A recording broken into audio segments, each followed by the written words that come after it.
Hello students, জ্ঞানজ্যোতি coaching সেন্টারের পক্ষ থেকে তোমাদের সকলকে জানাই আরো একবার স্বাগত। তো আজকে আমি তোমাদের সঙ্গে যে বিষয় নিয়ে আলোচনা করব সেটা হচ্ছে সামাজিক পরিবর্তন বা সোশ্যাল চেঞ্জ বলতে কি বোঝো। তো এই বিষয় নিয়ে তো তোমাদের সঙ্গে বিস্তারিতভাবে আলোচনা করব। তার আগে তোমাদের একটি ছোট্ট ইনফরমেশন দিয়ে রাখি। দেখো, এখানে কিন্তু তোমাদের কোর্স ডিটেলস দেওয়া রয়েছে। তোমরা যারা যারা মেজর স্টুডেন্ট রয়েছে, মেজর কোর্স নিয়ে পড়াশোনা করছো, তোমাদের জন্য কিন্তু কোর্স ফি রাখা হয়েছে 1299 টাকা। এবং তোমরা যারা যারা মাইনর কোর্স নিয়ে পড়াশোনা করছো, তোমাদের জন্য কিন্তু কোর্স ফি রয়েছে 699 টাকা। এর মাধ্যমে তোমরা অনেক রকম সুযোগ সুবিধা পাচ্ছ। কি কি পাচ্ছ? হাই কোয়ালিটি নোটস পাচ্ছ, প্রপার গাইডেন্স থাকছে তোমাদের জন্য। তারপর কি পাচ্ছ? রেকর্ডেড ক্লাসেস পাচ্ছ। এবং সবচেয়ে গুরুত্বপূর্ণ বিষয় যেটা, সেটা হচ্ছে 100% কমন সলিউশন তোমরা আমাদের এখান থেকে পেয়ে যাচ্ছ। তো তোমরা যারা যারা ভাবছো এই সেমিস্টারে আমাদের সঙ্গে যুক্ত হবে, দেখো এখানে কর্নারে দুটো নাম্বার দেওয়া রয়েছে, 7076398606, অপরটি হচ্ছে 6295916282। এই দুটি নাম্বারের মধ্যে যে কোনো একটি নাম্বারের সঙ্গে যোগাযোগ করে তোমরা কিন্তু আমাদের সঙ্গে যুক্ত হয়ে যেতে পারো। তো চলো দেরি না করে আলোচনার বিষয়ে ফিরে যাই। তো প্রথমেই বলেছি আজকে আমার আলোচনার বিষয় হচ্ছে সামাজিক পরিবর্তন বা সোশ্যাল চেঞ্জ। বিভিন্ন সমাজ বিজ্ঞানীদের দৃষ্টিভঙ্গিতে সোশ্যাল চেঞ্জ বা সামাজিক পরিবর্তন বলতে তারা কি সংজ্ঞা দিয়েছেন সেই বিষয় নিয়ে কিন্তু এখন তোমাদের সঙ্গে আলোচনা করব। দেখো, ম্যাকাইভার ও পেজ প্রথমে কি বলেছেন? সামাজিক সম্পর্কগুলির পরিবর্তন হলো সামাজিক পরিবর্তন। অর্থাৎ সামাজিক যে সম্পর্ক থাকে একজন ব্যক্তির সঙ্গে আরেকজন ব্যক্তির, তারপরে একজন ব্যক্তির সঙ্গে হচ্ছে পরিবারের, সামাজিক বিভিন্ন যে সম্পর্ক থাকে, এই সম্পর্ক যখনই পরিবর্তন হয়ে যায় তখন কিন্তু সেটাকে সামাজিক পরিবর্তন বলা হয়। ম্যাকাইভার ও পেজ কিন্তু এই ব্যাখ্যাটি দিয়েছেন। তারপরে কি বলেছেন? সমাজ কোনো স্থবিত অবস্থা নয়, একটি সামাজিক সম্পর্কের একটি নিরন্তর প্রবাহমান প্রতিক্রিয়া হিসেবে কিন্তু সমাজকে ধরা হয়।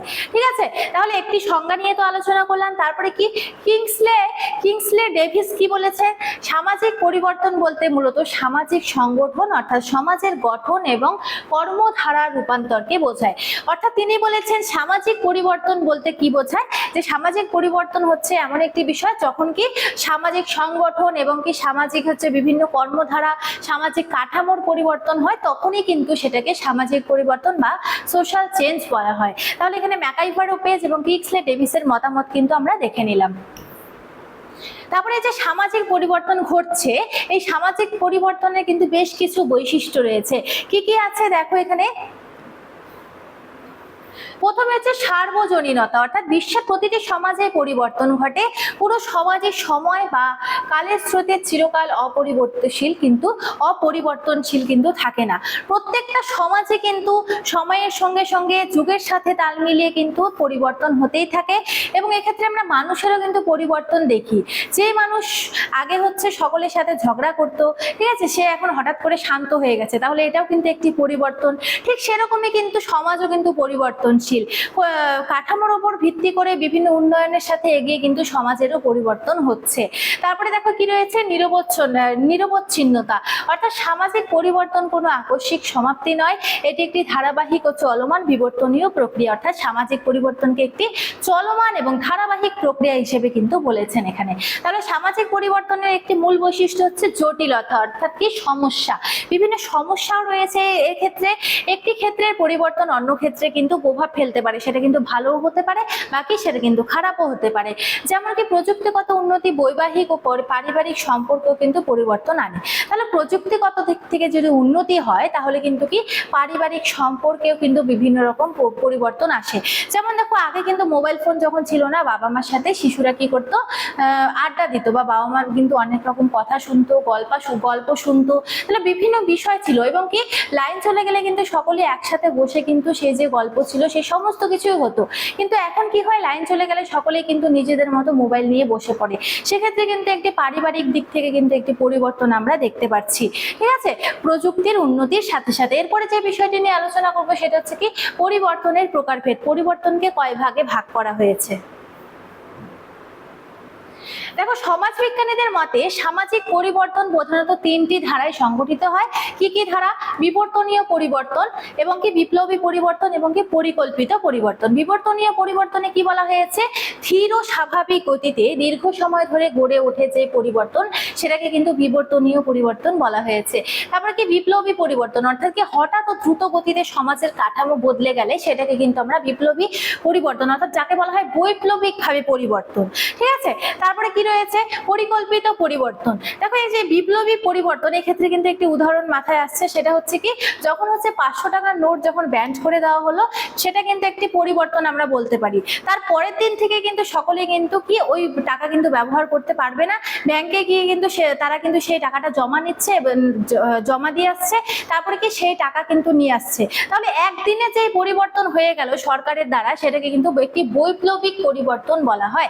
তারপরে কি পরিকল্পিত পরিবর্তন, যেমন কি নীতি ও পরিকল্পনার মাধ্যমে কাঙ্ক্ষিত উন্নয়ন নিশ্চিত করাকে কিন্তু পরিকল্পিত পরিবর্তন বলা হয়। তাহলে সমাজবিজ্ঞানীদের মতে কি সামাজিক পরিবর্তনকে প্রধানত তিনটি ধারায় সংগঠিত করা হয়। কি কি? বিবর্তনীয়, বিপ্লবী এবং কি পরিকল্পিত পরিবর্তন। তাহলে এই তিনটি বিষয় নিয়ে কিন্তু তোমাদের সঙ্গে আলোচনা করলাম। তারপরে যেটা রয়েছে সেটা হচ্ছে পরিবর্তনের বিভিন্ন প্রধান কিন্তু কারণ সমূহ, অর্থাৎ এই যে সামাজিক পরিবর্তন ঘটছে, এই সামাজিক পরিবর্তন ঘটার পেছনে কিন্তু বিশাল কিছু কারণ রয়েছে। কি কি কারণ রয়েছে? দেখো, প্রযুক্তি ও বৈজ্ঞানিক অগ্রগতিকে তো প্রথমে আমাদের ধরতেই হবে। শিল্প বিপ্লব থেকে শুরু করে বর্তমান কৃত্রিম বুদ্ধিমত্তা, যাকে এআই অর্থাৎ আর্টিফিশিয়াল ইন্টেলিজেন্স বলা হয়, এটি কিন্তু ইন্টারনেটে একটি বিপ্লব। প্রযুক্তির প্রতিটি উদ্ভাবন মানুষের উৎপাদন ব্যবস্থা, কর্মসংস্থান এবং পারস্পরিক মিথস্ক্রিয়াকে নতুন রূপ দিচ্ছে।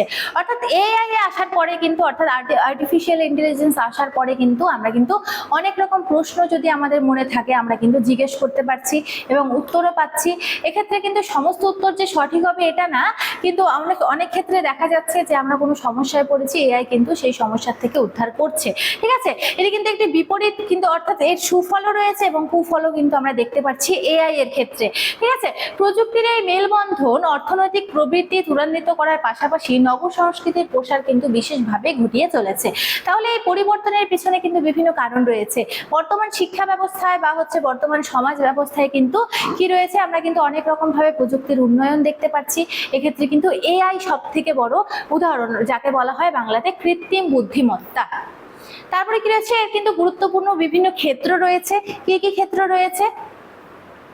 শিক্ষা ও তথ্য প্রযুক্তি, যেমন কি বলেছে এখানে, জ্ঞান চর্চা ও অনলাইন শিক্ষা ব্যবস্থার প্রসারে সমাজ চেতনা বহুগুণ বৃদ্ধি পাচ্ছে। তারপরে নগরায়ন ও শিল্পায়নের ক্ষেত্রে গ্রামীণ জীবনে ঐতিহ্য বদলে শহর কেন্দ্রিক কিন্তু অর্থনৈতিক জীবনধারা গড়ে উঠছে। তারপর কি নারীর ক্ষমতায়নের কথা যদি বলতে চাই, তাহলে শিক্ষা ও কর্মক্ষেত্রে নারীদের অংশগ্রহণ সামাজিক লিঙ্গ বৈষম্য দূর করছে। অর্থাৎ আগে কি ছিল, যে ছেলেরা সবকিছু করতে পারবে, মেয়েরা হচ্ছে কি বাইরে গিয়ে কাজ করতে পারবে না, রাত করে বাড়ি ফিরতে পারবে না। কিন্তু বর্তমান সময় কি হচ্ছে, নারীরা কিন্তু সমস্ত কিছুতে কিন্তু অংশগ্রহণ করতে পারছে এবং নারীদের ক্ষেত্রে কিন্তু একটি বৈপ্লবিক পরিবর্তন এসেছে। আগে দেখতাম আমরা যে ছেলে এবং মেয়েরা যদি পড়তে আসতো, মেয়েরা কিন্তু গুটিয়ে থাকতো, এবং এখন বর্তমান সময় কিন্তু ছেলে মেয়ে দুজনকেই কিন্তু সমানভাবে সুযোগ দেওয়া হচ্ছে। এক্ষেত্রে কিন্তু ছেলেরা তো এগিয়ে যাচ্ছে, তার পাশাপাশি কিন্তু মেয়েরাও কিন্তু এগিয়ে যেতে পারছে। তারপরে কি রয়েছে, পরিবর্তনের বাস্তব প্রভাবের কথা বলা হয়েছে। আধুনিক সমাজের এই রূপান্তর কি আছে? গত দুই দশকে তথ্য প্রযুক্তির প্রসারের ফলে বৈশ্বিক যোগাযোগের ক্ষেত্রে এক অভূতপূর্ণ কিন্তু পরিবর্তন এসেছে। অর্থাৎ কি একটি কিন্তু পরিবর্তন আমরা এখানেও দেখতে পাচ্ছি, 2 দশকের তথ্য প্রযুক্তির প্রসারের ফলে বৈপ্লবিক যোগাযোগের ক্ষেত্রে। ঠিক আছে, অর্থায়ন এবং সরকারি সেবায় সর্বসাধারণের প্রবেশাধিকার নিশ্চিত হওয়ার মাধ্যমে সনাতন সমাজ কাঠামোর কিন্তু বৈপ্লবিক সংস্কার ঘটছে। বিভিন্ন কুসংস্কার থেকে কিন্তু মুক্তি পাচ্ছে এই সমাজ। যেমন আমাদের বিভিন্ন কুসংস্কার কিন্তু আমরা দেখতে পাই, যেমন কি বেড়াল হচ্ছে কি রাস্তা কাটলে আমাদের হচ্ছে অশুভ, তারপরে জোড়া শালিক, এক শালিকের যে একটি প্রবাদ রয়েছে সেই বিষয়।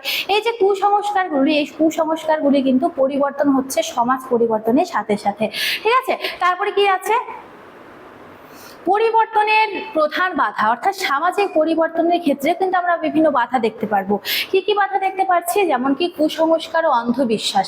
প্রথমে বললাম সনাতন চিন্তা, অর্থাৎ আমাদের যে সনাতন ধর্ম আছে সেই ধর্মে কিন্তু গোঁড়ামি নতুন ধারণা গ্রহণে কিন্তু অনীহা তৈরি করে। অর্থাৎ বিভিন্ন যে কুসংস্কার সেই বা অন্ধবিশ্বাস, এই অন্ধবিশ্বাসের ক্ষেত্রে কিন্তু বিভিন্ন রকম সমস্যা দেখা দিচ্ছে। ঠিক আছে, বা এরপরে কি রয়েছে, কাকৃক্ষত স্বার্থের বিরোধিতা, অর্থাৎ সুবিধাপ্রাপ্ত শ্রেণী নিজেদের প্রভাব হারানোর ভয়ে কিন্তু পরিবর্তন প্রতিরোধ করে। অর্থাৎ একটি সমাজ যখন উন্নত করতে যাব তখন কিন্তু আমাদের বিভিন্ন ব্যক্তির সাহায্য লাগে, অর্থাৎ যারা এতদিন কিন্তু প্রভাব বিস্তার করে এসেছে সমাজে, তাহলে কি হয়, এই যে সুবিধাপ্রাপ্ত শ্রেণী নিজেদের প্রভাব হারানোর ভয়ে কিন্তু কি পরিবর্তন প্রতিরোধ করে, পরিবর্তন হতে দিতে চায় না। ঠিক আছে, তারা ভাবে যদি সমাজ পরিবর্তন হয়ে যায় তাহলে তো আমাদেরকেও দাম দেবে না, তাহলে এই বিষয় থেকে কিন্তু একটি সমস্যা সৃষ্টি হয়। তারপরে কি অর্থনৈতিক সীমাবদ্ধতা, দারিদ্র্য ও পুঁজির অভাব নতুন প্রযুক্তি ও শিক্ষা প্রসারে কিন্তু বাধা সৃষ্টি করছে। অর্থাৎ বর্তমানে শিক্ষিত হওয়ার পাশাপাশি বেকারত্ব এবং দারিদ্র্যও কিন্তু একটি অনেক বড় সমস্যা। অনেকে রয়েছে যে ডিগ্রি লাভ করছে, বিভিন্ন অনেক দূর কিন্তু পড়াশোনা করেছে, কিন্তু সেক্ষেত্রে আমরা দেখতে পাচ্ছি তার কিন্তু সেরকম কিন্তু সে চাকরি পাচ্ছে না বা বিজনেস করতে পারছে না আর্থিক সমস্যার কারণে। এই ক্ষেত্রে আমরা বলতে পারি অর্থনৈতিক সীমাবদ্ধতাও কিন্তু একটি পরিবর্তনের প্রধান বাধা। তারপরে কি রয়েছে, সাংস্কৃতিক বিলম্বন, অর্থাৎ কি বস্তুগত সংস্কৃতির সাথে মানসিক ও অবস্তুগত সংস্কৃতির মেলবন্ধনে কিন্তু বিলম্ব হচ্ছে। এই কারণে কিন্তু কি হচ্ছে, পরিবর্তনে কিন্তু বাধা সৃষ্টি হচ্ছে। তারপরে কি রয়েছে, সমাজতাত্ত্বিক মতবাদ, অর্থাৎ সামাজিক পরিবর্তন বা সোশ্যাল চেঞ্জ যে বিষয়টি রয়েছে, এক্ষেত্রে কিন্তু সমাজতাত্ত্বিক বিভিন্ন মতবাদ রয়েছে। এখানে একজনের কথা বলা হয়েছে, দেখো কি আছে, পরিবর্তন হলো প্রকৃতির চিরন্তন নিয়ম। অর্থাৎ পরিবর্তন কি, পরিবর্তন হচ্ছে প্রকৃতির একটি নিয়ম যেটা কিন্তু হবে। ঠিক আছে, কোনো না কোনো একদিন কিন্তু সময়ের সঙ্গে তাল মিলিয়ে কিন্তু পরিবর্তন হবে। তাই কি বলা হয়েছে, পরিবর্তনই হচ্ছে জীবনের মূল বিষয়, আর সমাজ হলো জীবনের এক গতিশীল ধারাবাহিক প্রবাহ। ঠিক আছে, তাহলে কি এই যে সমাজতাত্ত্বিক মতামতগুলি রয়েছে, সব থেকে হচ্ছে গুরুত্বপূর্ণ মতামত এটি, সেটা হচ্ছে কি পরিবর্তন হলো প্রকৃতির একটি নিয়ম, চিরন্তন নিয়ম, আর সমাজ হলো জীবনের এক গতিশীল ধারাবাহিক প্রবাহ। তাহলে দেখো, সামাজিক পরিবর্তন সম্পর্কে কিন্তু তোমাদের বিস্তারিতভাবে আজকে আলোচনা করলাম। আমার আলোচনার বিষয় কিন্তু আমি আজকে এতটুকুনি রাখছি। দেখা হচ্ছে তোমাদের সঙ্গে পরবর্তী ভিডিওতে। ততক্ষণ তোমরা সকলেই ভালো থাকো, সুস্থ থাকো। Thank you.